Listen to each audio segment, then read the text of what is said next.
No one in that glittering ballroom knew I was the daughter of the man being honored as a hero tonight, and that ignorance wrapped itself around the room like a velvet curtain hiding an inconvenient truth.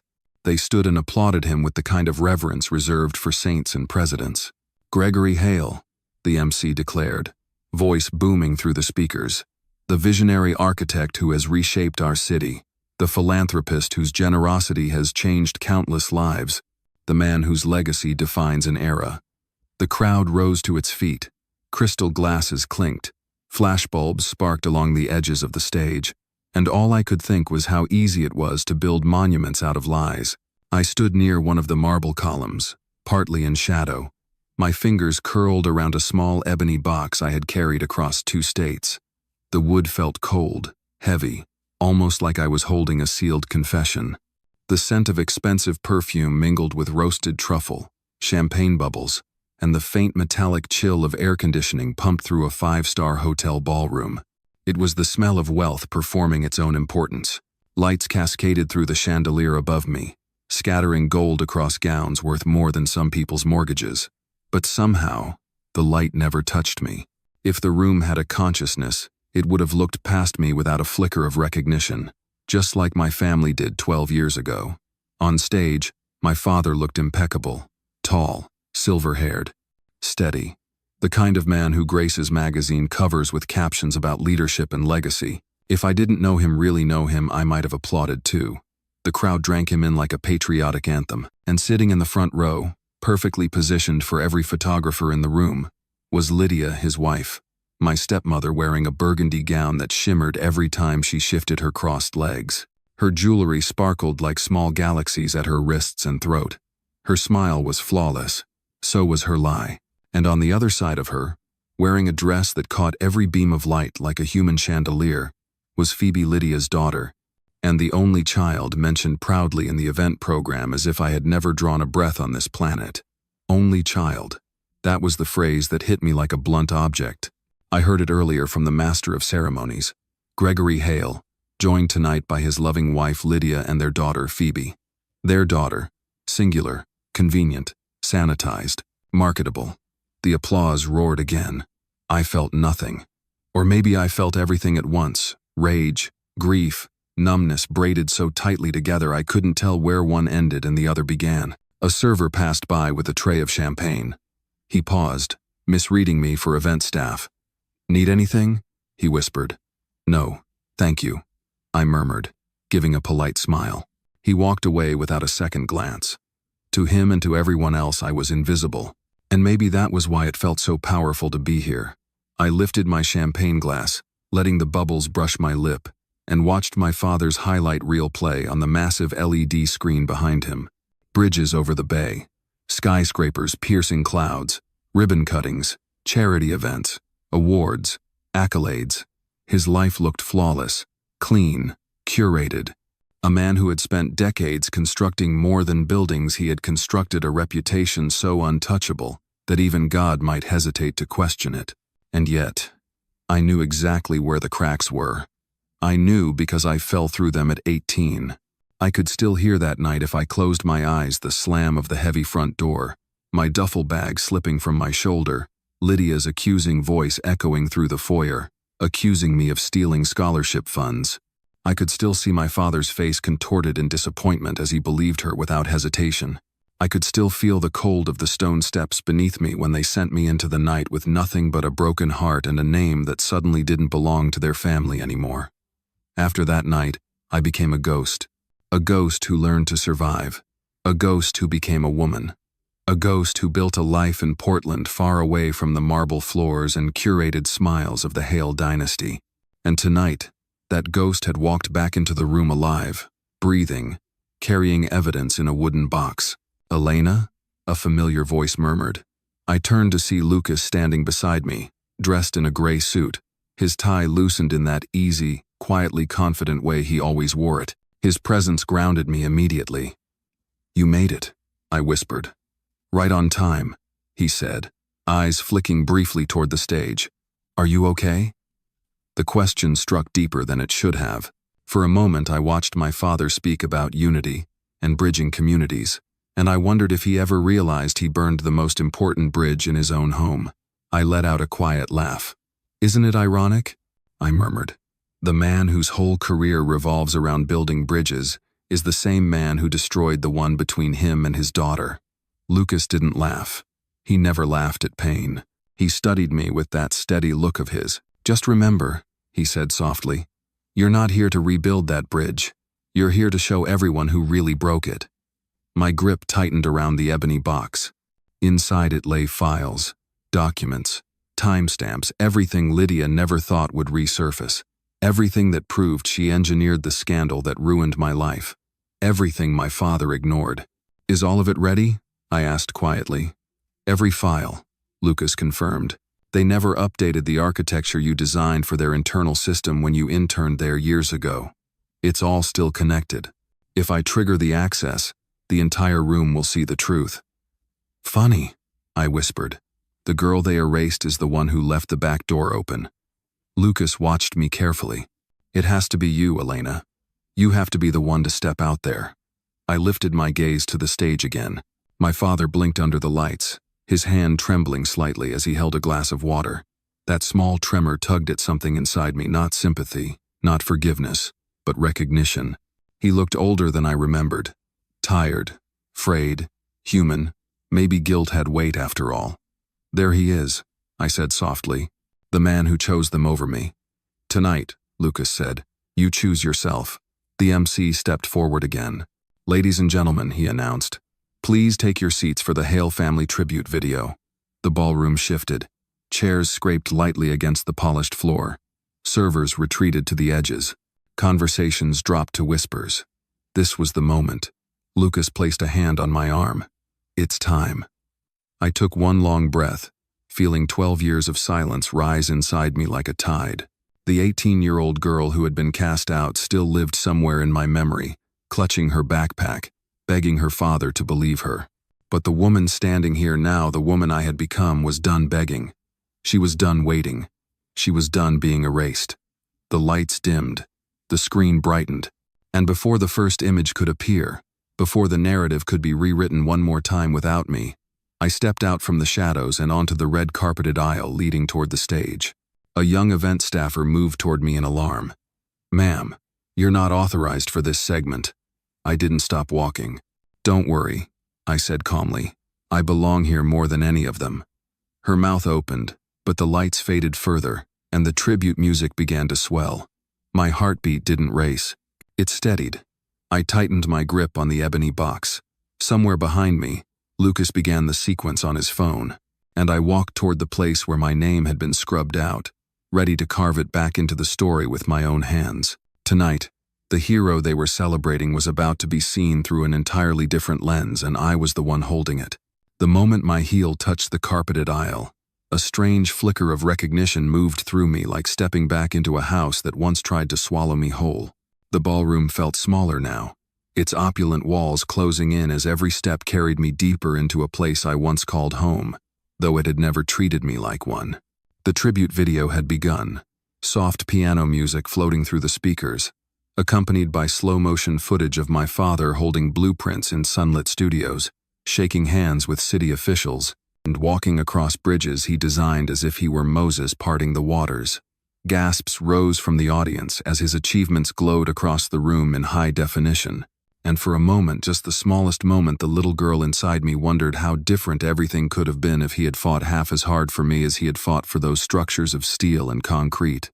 But that girl was gone, and I kept walking. Lucas stayed near the back, slipping into the dimly lit tech control area, blending in with staff. I caught the slightest nod from him before he vanished. That was enough. One breath. Another. The screen behind my father shifted from his professional triumphs to family memories, and the first clip showed him and Phoebe carving pumpkins on a porch decorated like a Hallmark movie set. My stomach tightened. They had filmed this during the first October after I left. I remembered calling him that month just once, hoping he might pick up, hoping the truth might finally matter. He didn't answer. In the video, he and Phoebe laughed, tossing pumpkin seeds at each other as Lydia filmed, her laugh bright and practiced. The guests cooed, "Ah," unaware that they were watching the sanitized version of a family built on exclusion. I felt heat rise in my chest, but I kept walking calmly, as if I had rehearsed this moment for years. Maybe I had. When I reached the front rows, a ripple of attention finally broke through the crowd. Several people turned.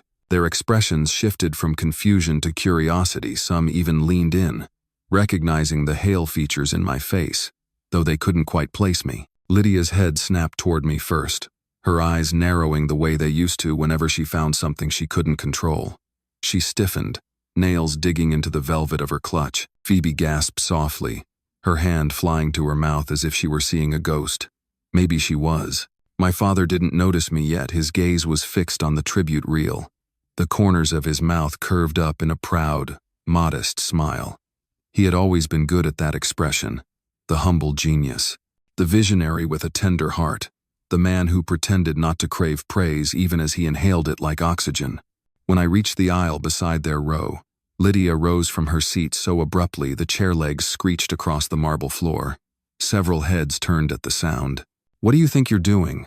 she hissed under her breath, her smile never breaking for the cameras. Her eyes, however, burned like acid. I held her gaze, walking. Her jaw flexed. "This is not your place. Turn around and leave before you embarrass yourself." Embarrass myself. I almost laughed. A decade of silence, a ruined reputation, a stolen future, a family portrait without my face. Everything about my life for the last 12 years had been crafted to embarrass me. And she thought tonight was about to be the first time? I stepped past her without another word. Lydia grasped my arm not roughly, but firmly, like someone trying to discreetly restrain a child mid-tantrum. The touch burned. I looked down at her fingers on my skin. "Remove your hand," I whispered. Lydia froze. There was something in my voice she hadn't expected: steel where she remembered softness, conviction where she expected fear. Slowly, with the grace of a woman terrified of causing a scene, she let go. By then, all eyes in the first 10 rows had turned toward us. A murmur rippled through the crowd, muted by the tribute audio, but unmistakably electric. That was when my father finally looked away from the screen. His eyes landed on me with a confusion so sharp it cut both of us. His brows lowered, his lips parted. For a fleeting second, I saw a flash of recognition, like he was staring at someone from a dream he'd forced himself to forget. "Elena?" The name sounded foreign in his voice. Heavy, dusty, unused. Lydia reacted instantly. "Greg," she said sharply. "Stay seated." He ignored her and stood. The room gasped, not because they knew who I was, but because something unexpected had cracked his flawless composure, and they sensed it instinctively, the way an audience senses the shift in a play before the tragedy strikes. I stopped 3 feet from him. The tribute video still played behind us, him reading bedtime stories to Phoebe, building a treehouse, teaching her how to ride a bike, a curated life, a curated fatherhood. He swallowed. "What are you doing here?" The meaning beneath the question was loud. You weren't invited. You weren't supposed to come back. You weren't part of this family anymore. But the question I heard, the one buried under 12 years of silence, was, "How did you find the strength to stand here?" I answered neither. Instead, I lifted the ebony box slightly.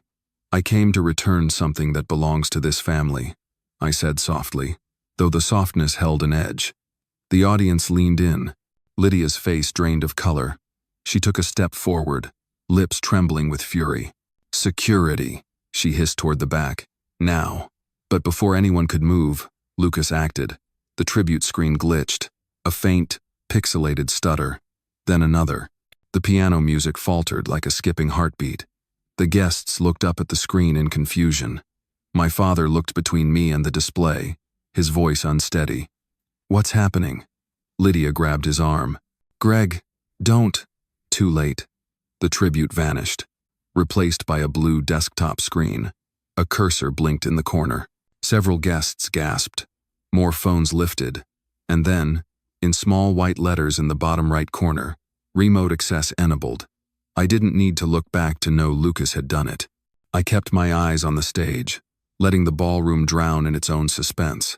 Someone whispered loudly, "Is this part of the program?" Another voice responded, "I don't think so." My father turned fully toward the screen, his hand tightening on the back of his chair.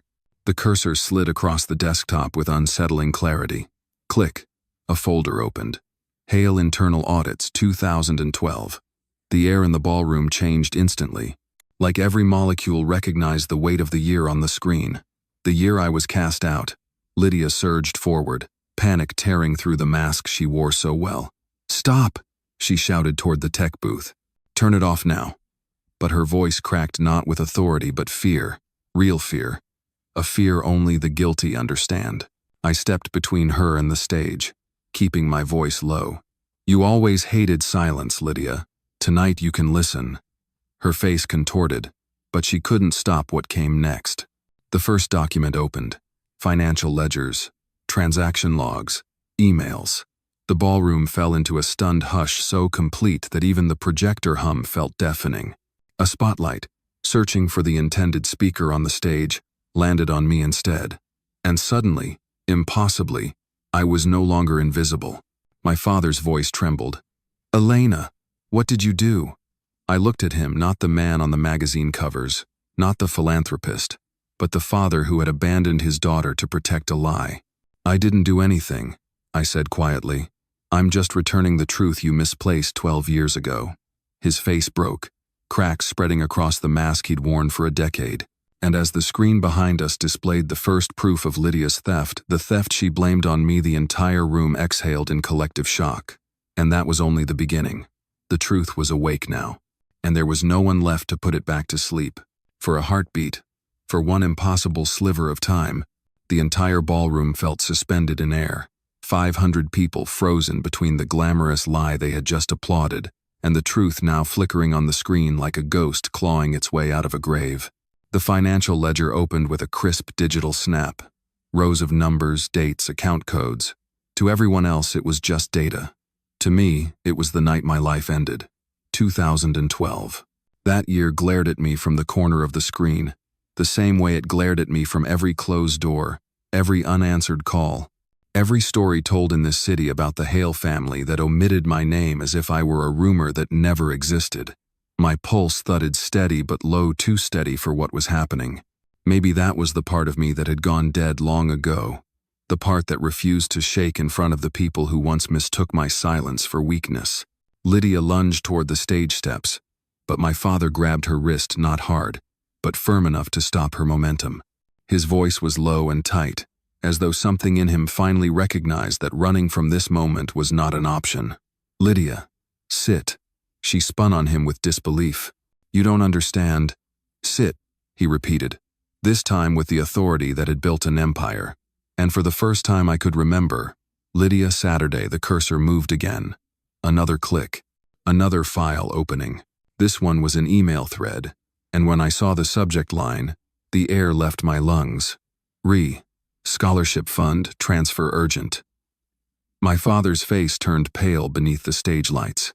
The crowd leaned in, instinctively sensing that whatever was about to be revealed would not be the glossy family portrait they had been spoon-fed. The first email expanded, Lydia's name at the top, her request for a $600,000 temporary internal transfer from the Hale Foundation Scholarship Fund into an operational holding account. The justification was vague, the tone rehearsed, the kind of email someone writes when counting on no one asking questions. My father stared at the amount, his lips parting. "Lydia, what is this?" Lydia shook her head frantically. "Greg, this is taken out of context, someone's manipulating." But the cursor scrolled down, to her second email, the one that made my stomach twist even after all these years. "We'll use Elena as the explanation. She already has access to the youth outreach accounts for her internship. If something goes wrong, we can frame it as a misunderstanding on her part." A gasp erupted from the back rows. Cameras swung toward the screen, toward her, toward me. My father staggered back a step, gripping the edge of a chair as if he needed something solid to anchor him. You used her?" The betrayal in his voice wasn't theatrical. It wasn't for show. It was raw and disbelieving, the sound of a man who had finally realized he'd been manipulated by the person he trusted most. Lydia's mask cracked. Not dramatically, not completely, just enough for the venom beneath it to seep through her words. "Greg, listen to me. she whispered harshly. She was unstable. She was irresponsible. She was… Stop. His voice boomed loud enough to silence half the room. Don't talk about her like that. It would have meant something if it hadn't come 12 years too late. The cursor clicked again. Another file opened. This time it wasn't numbers or emails. It was video, grainy, low-resolution footage from the office security camera, just like the footage that had once been used against me. Except tonight, it was finally being seen in its full, unedited form. The timestamp flashed across the corner, the 17th of October 2012, the night before everything fell apart. The video showed Lydia entering my father's office after hours. She moved quickly, glancing over her shoulder before slipping into the file room. She emerged minutes later holding 2 thick folders, the same folders that would appear in my backpack the next morning, discovered by Lydia herself during a tearful performance that now felt laughably amateurish. In the ballroom, people watched the footage with wide eyes and parted lips. Even the waitstaff had stopped moving. Lydia's voice rose in panic. "This is doctored. Someone edited. That system wasn't cloud-based," I said quietly, but loudly enough for those nearest to hear. It recorded onto a physical drive. The files were never overwritten. They were just ignored. My father looked at me, then really looked. His mouth trembled. His eyes shone with something I couldn't name. Guilt, recognition, regret, maybe all three. "Elena," he whispered, Why didn't you come to me with this?" I met his eyes evenly. "I did." Silence slammed down over the room. The truth cracked open between us, ugly, undeniable. "I came to you that night," I continued, my voice steady, "and I told you something was wrong. I told you I didn't move those files. I told you someone had set me up." Lydia closed her eyes as if bracing for impact. "And you said," I continued slowly, "that I had become an embarrassment to the family. You told me to pack my things. I didn't shout. I didn't break. I didn't cry. I simply repeated his words back to him, letting the room absorb the weight he had never carried. Several guests shifted uncomfortably, the illusion of the perfect Hale family dissolving in front of them like wet ink. My father pressed a hand to his forehead. "God, oh God." The cursor moved again, this time to a folder labeled Correspondence, Lydia and Phoebe. My heart clenched, not because I feared what was inside, but because I already knew. The email preview pane opened. Phoebe's name appeared. "Mom, should we go through with it? Elena's been acting weird. What if she tells him?" And Lydia's response, "Your father will believe me over her. He always has." A collective sound rose from the crowd, half shock, half disgust. Phoebe sank into her chair, her perfect posture collapsing. "Mom," she whispered, her voice thin. "Mom, please say this isn't…" But Lydia was beyond speaking now. Her eyes darted wildly between the screen, the guests, my father, and me searching for an exit that didn't exist. My father turned slowly toward her. Did you really do this to my daughter?" Lydia's composure crumbled like sand. "Greg, please. I was trying to protect us. Protect our family." She was reckless. She questioned everything. She threatened what we built. "What we built," my father repeated, his tone rising. "You destroyed her life." A tremor moved through his hands. He clutched the back of the chair again as if the floor were tilting beneath him. "You told me she stole from the foundation," he choked out. "You made me believe she betrayed me." Lydia's eyes flashed. "Because if she stayed, she would have taken everything from Phoebe. From me, from us." And there it was, the truth beneath the lies. Not loyalty, not protection, possession. My father covered his face with both hands, shoulders shaking not from tears, not yet, but from the realization of what he had allowed. I watched him, feeling something hollow crack deep inside my ribs. I had imagined this moment 1,000 different ways. Screaming at him, turning my back, walking away triumphant. But standing here now, seeing him crumble under the weight of the truth, I felt no victory. Only the kind of sorrow that comes from understanding the damage was permanent. "Elena," he whispered again, reaching toward me slowly, cautiously, like a man approaching a fragile artifact he feared he had already broken beyond repair. I stepped back, just one step, enough for him to understand that forgiveness was not something I gave out of pity or performance. The ballroom watched in breathless silence. Then, before anyone could speak, before Lydia could spin another lie or my father could attempt another apology, the screen glitched again. The cursor moved with purpose only Lucas could have given it. A final file opened. A document I had not seen in full until tonight. Title: Hale Estate Successor Revision Proposal. My father's eyes widened. He recognized it instantly. The text was simple, stark, devastating. A legal draft requesting the removal of my name from his estate, charity boards, and corporate succession plan drafted by Lydia, endorsed by Phoebe, and scheduled to be presented to him at an opportune time. The room erupted. Voices, shouts, gasps, whispers slashed through the air like knives. And in the middle of it all, I stood perfectly still, clutching the empty space where a childhood should have been. My father staggered back. Lydia lunged to steady him, but he shrugged her off violently. His voice cracked open. Enough. The word echoed through the ballroom, silencing 500 mouths at once. He looked at me again, eyes filled with a grief so complete it threatened to swallow him. "Elena," he whispered, barely audible above the chaos. "What have I done?" And for the first time in 12 years, I understood the truth. He wasn't asking me. He was asking himself. And he was finally afraid of the answer. Chaos erupted in the ballroom like a storm tearing the roof off a house built on stolen blueprints. 500 people, donors, politicians, CEOs, journalists, were no longer guests at a gala, but witnesses trapped inside a truth they never expected to see. Voices rose, chairs scraped, cameras flashed like lightning strikes.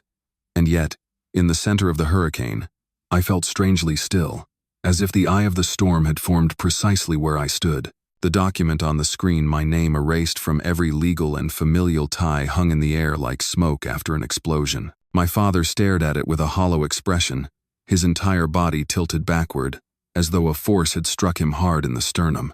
He looked suddenly older, not from age, but from revelation. This was going to be given to me? He whispered. Not to Lydia, not to Phoebe, not even to me, but to the universe, as if begging it to say no. But the universe stayed silent. Lydia didn't. She snapped back into motion like a puppet yanked by invisible strings, her voice cracking into sharp, frantic fragments. "Greg, listen to me, this is a misunderstanding. Someone set us up. This entire thing is a fabrication." The desperation spilling out of her was almost feral. She lunged toward the stage again, reaching for the tech panel as if she could physically unplug the truth. Security hesitated, unsure who to follow, her or my father, whose authority had always been the unspoken law at events like this. My father raised a hand, slow but commanding. "Don't touch a thing." His tone was steel that had finally remembered it was metal. Lydia froze mid-step, her breath coming quick and shallow. "Greg," she pleaded, switching tactics so fast it gave me whiplash. "You know me. You know I would never do anything to hurt this family." My father turned to her, and for a flicker of a moment, the man who once adored her stood in his eyes. Then it vanished. "This family?" he said, voice low. "Or your version of it?" Phoebe rose shakily from her seat, her face pale under the golden lights. "Dad, I didn't know. Mom told me," she said. "Sit down," he said without looking at her. The command cut through the room like a blade. She sank back into her chair, lips trembling. Every camera in the room pivoted toward the front row. I could feel the shift in the crowd, a collective intake of breath, the kind that happens before verdicts are delivered. Tonight was no longer a gala. It was a trial, and truth was the prosecutor. Lydia's gaze darted between me, my father, and the screen, her perfect composure collapsing like a bridge built on rotted beams. "Greg, you have to understand, Elena left. She ruined everything. She was unstable, she was..." "Enough." His voice cracked like thunder. Lydia gasped, recoiling as if struck. "I won't let you speak about her like that ever again," he said, turning toward me now. "Not after what I've seen." The room seemed to inhale collectively. He took one slow, staggering step in my direction, then another. His knees wobbled, and for a horrifying moment I thought he might collapse. A waiter moved forward instinctively. I reached out, more reflex than intention. But he steadied himself on the back of a nearby chair, refusing anyone's help. When he looked at me, Something raw shone through the fractured surface of the man he'd been tonight. "Elena," he whispered, "I am so sorry." My throat tightened, not with forgiveness, but with the weight of hearing words I had stopped imagining long ago. "I believed them," he said, voice breaking, "and in doing so, I failed you. I failed you in the worst way a father can." Lydia barked an ugly, humorless laugh. "Oh, please. She's manipulating you. This is exactly what she wants. Lydia," he turned on her so sharply the entire audience flinched. "Do not speak." The words landed with a finality that felt like the closing of a door one she had kept open for 12 years to shut me out. The screen behind him flickered again as Lucas continued feeding the evidence through the system. The cursor opened a time-stamped chat log short, incriminating, undeniable. "Mom says Greg can't know about the transfer. Delete everything. Make sure Elena gets blamed. Signed by Phoebe." The crowd murmured violently, like a wave crashing against rocks. Phoebe covered her mouth with both hands, eyes wide with humiliation and terror. "Dad, please, Mom told me it was a harmless adjustment," she said. "The foundation wasn't even using the funds. I didn't know she—" "Stop." My father's voice cracked again, but this time not from anger, from heartbreak. "You both let me turn my back on my child." Lydia stepped forward, voice desperate and sharp. "You're overreacting. We made a mistake, but we built a life." "A life?" he interrupted.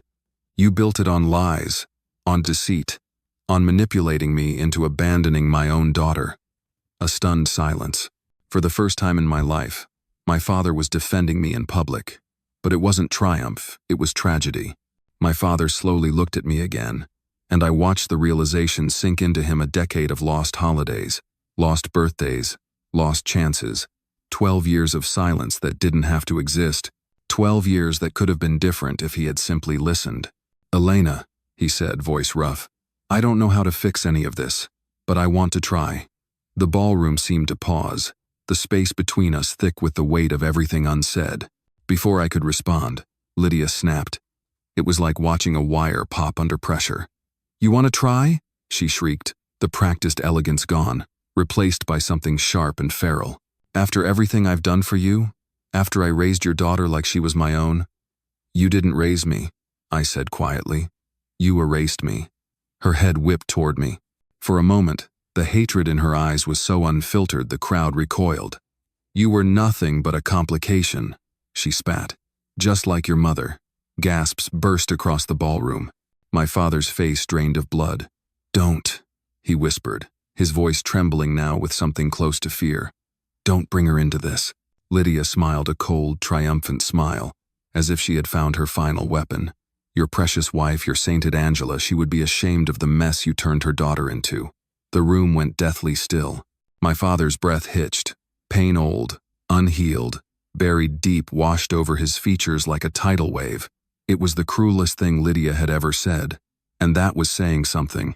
I opened my mouth, but the words never came, because at that exact moment, my father staggered, not emotionally, physically. His hand clutched his chest, his knees buckled. The chair beside him toppled as he collapsed to the floor. Screams tore through the ballroom. "Somebody call 911. Greg! Oh my God!" I dropped the ebony box and lunged forward, hitting the floor beside him. Dad, look at me." His eyes fluttered, struggling to focus. For one heartbreaking moment, he managed it. "Elena," he whispered. "Just my name." Then nothing. His body went frighteningly still. Lydia shrieked, pushing toward him, but the crowd held her back as paramedics burst through the side doors staff had already called them when the chaos began.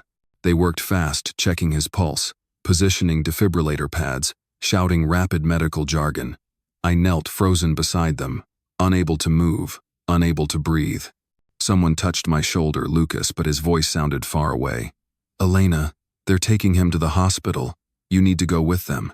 I didn't respond. I couldn't. I could only watch as they lifted my father onto the stretcher, wires and monitors trailing beside him. Someone asked, "Immediate family?" And for the first time in 12 years, someone pointed to me. "His daughter," Lucas said firmly. "She's going." And without waiting for permission from Lydia, from the crowd, from the past, I rose and followed my father as they rushed him out of the ballroom. the shattered remains of a dynasty echoing behind us. The night wasn't over, but the lie was. The sirens screamed through the cold San Francisco night, slicing the air with the kind of urgency that makes strangers stop and stare.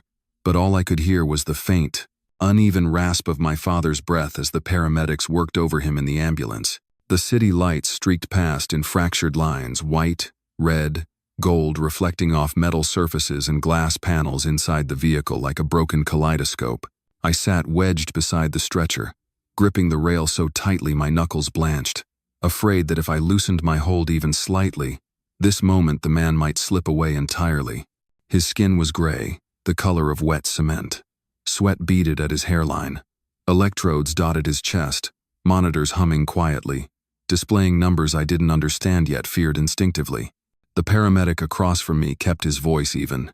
"We've stabilized his rhythm, but he's in cardiac distress. You need to stay back, ma'am." I wasn't touching him, God. I wanted to, but my fingers ached from holding myself still. He said my name. I whispered to no one in particular. The paramedic glanced up, eyes softening for a moment before refocusing on the task. The ambulance jolted as it turned sharply, sending a fresh surge of fear through me. I stared at my father's face, searching for traces of the man he had been before the world got too loud, before people like Lydia rewrote the script of his life until he no longer recognized his own family. Somewhere in the violent shaking of the sirens, something broke open inside me, not forgiveness, not yet, but an ache so familiar it felt like coming home to a house you swore you'd never enter again. When we reached the hospital, everything blurred into motion. Bright lights, shouts, swinging doors, nurses converging. A crash cart wheeled past. I followed until someone blocked my path with a firm hand. "Family only," the nurse said.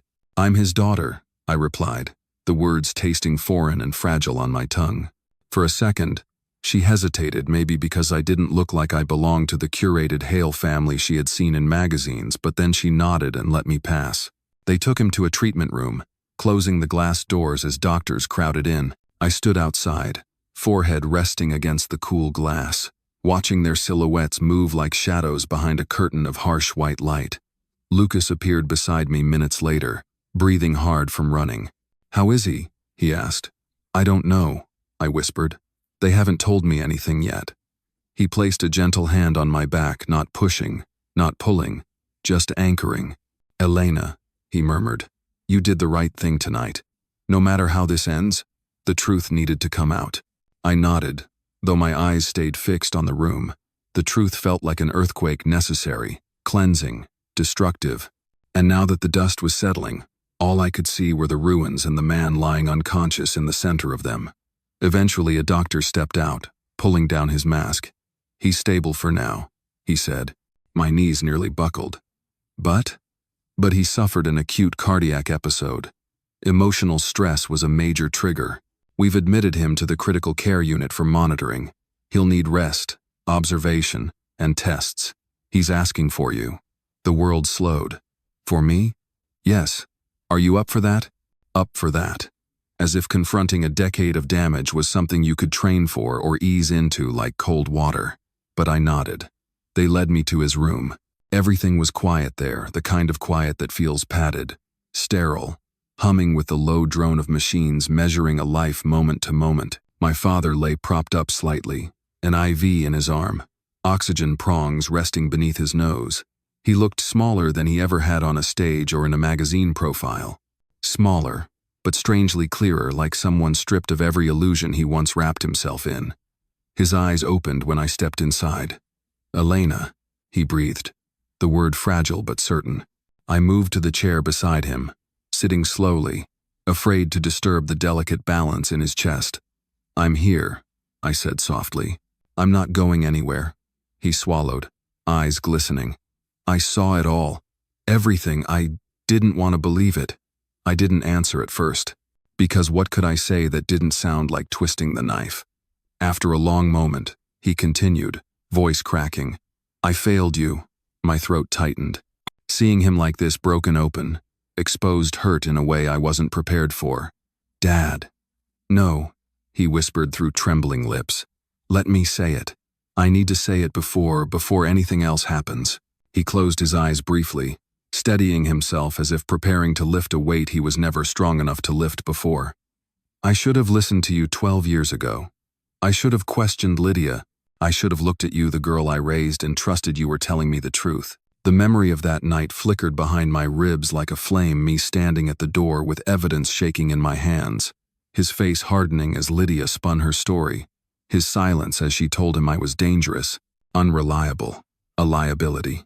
You were the easiest one to silence, he whispered, as if confessing to a sin, because you loved me enough to believe I was still the man your mother married. And I let that belief blind me. I felt something twist inside me, sharp and inevitable. The mention of my mother Angela brought a burn to my eyes. She trusted you, I said quietly. Even after she died, I trusted you. His shoulders shook. His breath hitched, shallow and uneven. I don't deserve your forgiveness. I looked down at my hands, fingers entwined tightly, nails digging half moons into my palms. I didn't come tonight to make you beg, I said, or to hurt you. I came because the truth had to be returned to the place it was stolen from, and because, as much as I tried to move on, there was a part of me that couldn't breathe knowing my name was buried under someone else's lies. He reached out a trembling hand, slowly, cautiously, as if approaching a wild animal that might bolt. I hesitated only a moment before giving him my fingers. His grip was weak, but it felt like holding the thread of a past I'd spent a decade unraveling. I want to fix this, he whispered. If you let me, I can't undo the years, but I can start now. Please, let me start. I let out a long, trembling breath. Did I want him to fix it? Did I want him to fight for me? I didn't know. I only knew that hearing him say the words that I had needed all my life lodged something deep and aching in my chest. One step at a time, I said gently. That's all either of us can do. A tear slipped down his cheek. I had never seen him cry, not when my mother died, not when I left, not ever. Outside the room, voices burst unexpectedly raised, angry, familiar. Lydia, Phoebe, security. And then, unmistakably, the voice of Harrison Grant, the board chairman of the Hale Foundation, a man with as much influence as my father. The doors opened sharply.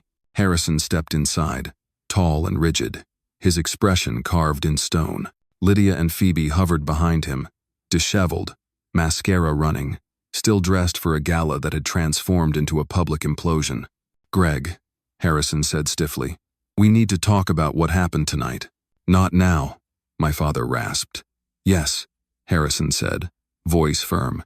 Now. Lydia stepped forward, seizing the moment. Greg, please, the board is upset. Elena hacked the system she manipulated. Harrison cut her off with a raised hand. Stop. We reviewed the preliminary documents from the technical team. The system wasn't hacked. It was accessed legally through an administrator profile, the one on file belonging to Elena Hale. Lydia blanched. Phoebe's eyes widened. Harrison turned toward me, nodding once with something almost like respect. You exposed fraud at a charitable institution, Miss Hale, and it appears you've been carrying the truth alone for far too long. The ground shifted beneath all of us. Lydia sputtered. You can't take her side. She destroyed our family. You destroyed this family, Harrison said coldly, and you compromised the foundation. He turned to my father. Greg, the board is invoking an emergency review. Effective immediately, Lydia and Phoebe are suspended from all roles. Phoebe broke into tears. Lydia's face collapsed into horror. You can't do this, Greg. Say something, tell him. My father's voice came low and steady, surprising even me. They're right. Lydia stared at him like he had stabbed her. You choose her? He looked at me again, then back at Lydia. I choose the truth. And with those words, the scaffolding of lies Lydia spent 12 years building finally collapsed. She sank into a chair, shaking, while Phoebe covered her face and cried softly against the wall. Harrison nodded once more, then stepped out, leaving the wreckage behind. The room fell quiet again. My father lay back against the pillows, exhausted but resolute. I sat beside him, feeling the first fragile threads of something mending slowly, painfully, imperfectly. Elena, he murmured as his eyes fluttered closed. Thank you for coming back. Even if it took everything falling apart. I squeezed his hand gently. Sometimes things have to fall apart, I whispered, so something real can finally be built. He drifted into sleep, and for the first time in 12 years, I didn't feel like a ghost in the Hale family story. I felt seen, but the night wasn't done with us yet. Because tomorrow, the entire world would know what happened at the Hale Legacy Gala, and nothing would ever be the same again. Morning crept into the hospital like a quiet visitor, soft and hesitant, filtering through the blinds in thin stripes of pale gold that stretched across the floor and the foot of my father's bed. The machines beside him hummed in their steady rhythm, and for the first time in hours, my heartbeat matched their calm, predictable cadence. I had spent the entire night in that chair, arms folded, legs pulled close, thoughts spiraling gently instead of violently for once as doctors moved in and out, checking his vitals, adjusting medications. Speaking in careful tones meant not to disrupt the fragile peace settling over the critical care unit. My father stirred just after sunrise. His eyelids fluttered, breath shifting as consciousness returned in slow, uncertain waves. When he finally looked at me, there was no confusion this time. No hesitation. Just a man who had finally stopped pretending and could finally see the wreckage he had helped create. "You're still here," he whispered. I offered a small, tired smile. Where else would I be? A quiet laugh escaped him, broken around the edges but genuine. It felt like hearing a sound from a memory I had buried long ago. "Elena," he said, voice soft but steady, "I want you to know something. Last night, everything you revealed, it wasn't just the truth. It was a second chance, one I don't deserve, but one I'm grateful for." I looked down at his frail hands, the age spots, the faint tremor. This man, this complicated, flawed, deeply human man had once been the strongest figure in my world. And now he was fragile in a way that made my chest tighten with both sorrow and clarity. "Dad," I whispered, "a second chance isn't something you earn. It's something you choose. And I'm choosing to give us one." But slowly, carefully. He nodded, tears gathering at the corners of his eyes, a rare vulnerability shining through the cracks. "Slow is fine," he breathed, "as long as you don't walk away again." I didn't answer that. Not directly. But my silence wasn't a threat. It was a promise that healing would be on my terms because it was my heart that had been broken first. A nurse entered then, smiling kindly. "Vitals look good. He's stable. We'll be moving him out of critical care in a few hours." Relief washed through me like warm water, loosening the tight knots in my shoulders. And yet, beneath that relief, another truth waited one. I knew I'd have to face the moment I stepped outside this room. The world had already begun reacting. Overnight, the Hale Legacy Gala had transformed from a luxury event into a media firestorm. My phone, left in my bag, buzzed relentlessly under the weight of notifications, messages from journalists, voicemails from numbers I didn't recognize, emails from people asking for interviews or statements. I ignored them all. Not because I was afraid, but because this wasn't about spectacle or revenge anymore. It was about rebuilding. When my father drifted back to sleep, I slipped out into the corridor. Lucas was waiting in a chair near the coffee station, a paper cup in his hands and exhaustion painting his face in quiet shades. He stood when he saw me. "How is he?" "Stable," I said, "and aware, really aware." Lucas nodded, relief loosening his posture. "That's good, better than good." I exhaled slowly, leaning back against the wall. Everything's going to change now. The foundation, the company, our lives, all of it. "Change can be good," he said gently. "Change is necessary."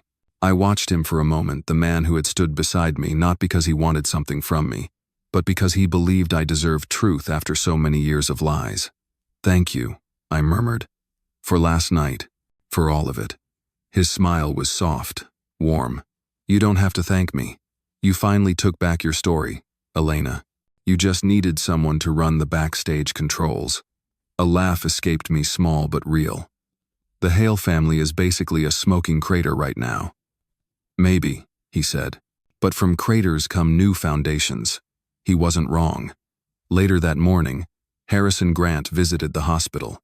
He delivered formal apologies on behalf of the foundation's board and assured me that Lydia and Phoebe were being removed from all organizational roles pending full legal investigation. I didn't gloat. I didn't smirk. I simply nodded, letting the reality settle. Lydia had spent 12 years tightening a noose around my life, and last night, the rope finally snapped back against her own throat. Phoebe, I suspected, would crumble quickly, her complicity born more from fear and vanity than genuine malice. She'd face consequences, yes, but she would survive them. Lydia, however, consequences were coming, and they would be hers alone to bear. That afternoon, when my father was moved to a quieter room and allowed short visits, he asked me for something that made my heart twist and still at the same time. "Can I tell the truth publicly?" he said. "About you. About what really happened in 2012. I want the world to know. I want you to have your name back." My eyes softened. "Dad, you don't need to make statements or hold press conferences." "I do," he insisted, voice trembling. "I need to clear your name, and I need to say it out loud, where everyone can hear it." I reached for his hand again. "You don't have to clear my name, because I never lost it. You did." His breath caught. "But," I continued softly, "if you want to tell the truth because it's the right thing to do, then yes, you should." Emotion overtook him, then quiet tears slipping down the side of his face. I didn't wipe them away. I let him feel the weight of all those lost years, and I let myself feel it, too. The following evening, when the sun dipped low over the city, casting long amber shadows across the skyline he helped shape, he released a statement to the press. He admitted the lies, the manipulation, the abandonment. He spoke my name, Elena Hale, publicly, proudly, without shame, for the first time in more than a decade. The world reacted swiftly. The story exploded online, but not in the sensational, venomous way scandals usually do. People saw the truth. They saw the evidence. They saw the daughter who returned not to destroy, but to reclaim. And for the first time in my adult life, I didn't feel the need to run from my own history. Several days later, my father was discharged from the hospital with orders to rest and rebuild his health slowly. We walked very slowly out to the courtyard gardens together, spring sunlight warming our faces as we paused beneath the branches of a young maple tree. "Elena," he said, his voice weathered but earnest, "I want to spend the rest of my life repairing what I broke." "Then start," I answered, not with grand gestures, but with honesty, with presence, with patience. He nodded. And for the first time, I believed him, truly believed him. As I left the hospital that evening, stepping out into the crisp air with Lucas beside me, I felt something inside me unclench, something that had been knotted for 12 long, painful years. I wasn't healed. Not completely. Healing doesn't happen in a single night, no matter how dramatic the confrontation. But the wound was no longer open. It was finally closing, slowly, carefully. And this time, on my terms. Lucas glanced over as we reached the parking lot. "You okay?" I nodded, watching the last rays of sunlight fade behind the buildings. "Yeah," I whispered. "For the first time in a long time. Yeah." We stood there for a moment, letting the breeze move around us, letting the city breathe with us, letting the past finally grow quiet. And then, with a soft smile, he said, "Ready to go home?" Home. Not a ballroom. Not a legacy, not a lie. Home. "Yeah," I said, "I'm ready." And together, we walked into whatever came next, new ground laid over old ruins, a story rebuilt from the truth, a future no longer shaped by silence. If this story touched something in you, if it reminded you that truth matters, and that healing can begin even after years of hurt, please consider following and subscribing, so you don't miss the next story. Your support means more than you know. Thank you for listening.